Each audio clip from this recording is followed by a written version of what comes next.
Okay, once P2 is over, he will obviously go into P3. He does that on 40%. So we'll look at that real quick. I'll go through the most important parts here.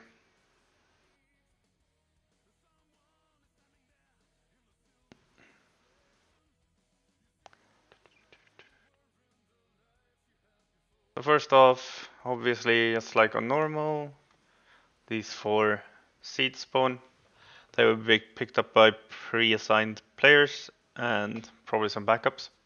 The way these seeds work is that they have an extra action button. That action button is at the start, it's actually just dropping your seed on the ground.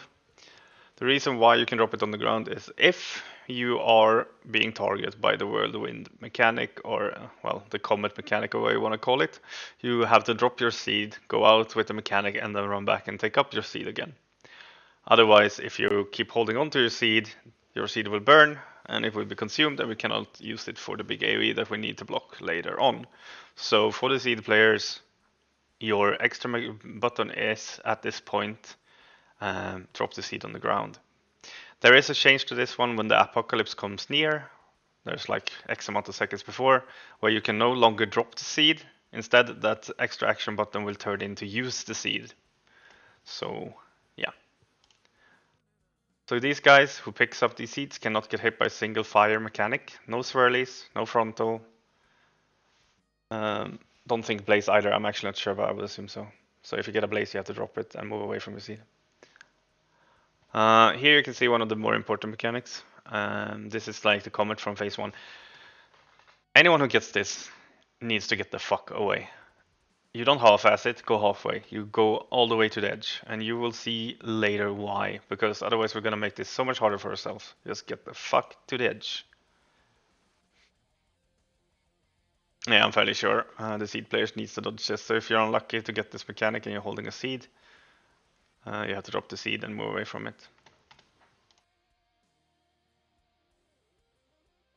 And the same rule for this is always like you move spread and then you don't stand in it.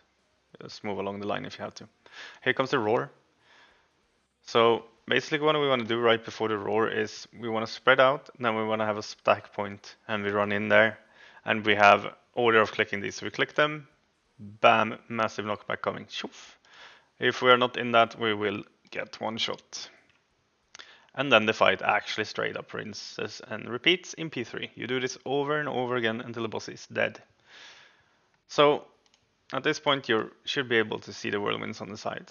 So basically these whirlwinds move in a, like, it covers an area, let's say a 15 or 20 yards area where it just keeps rotating around.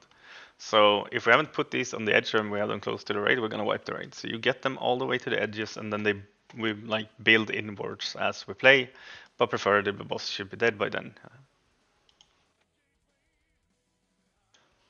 And just later to show the fight, how many whirlwinds we end up getting eventually. This is why you want to get them to the sides, because otherwise they're gonna be a nuisance.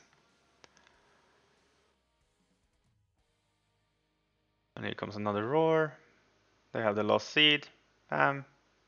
And boss is dead. GG.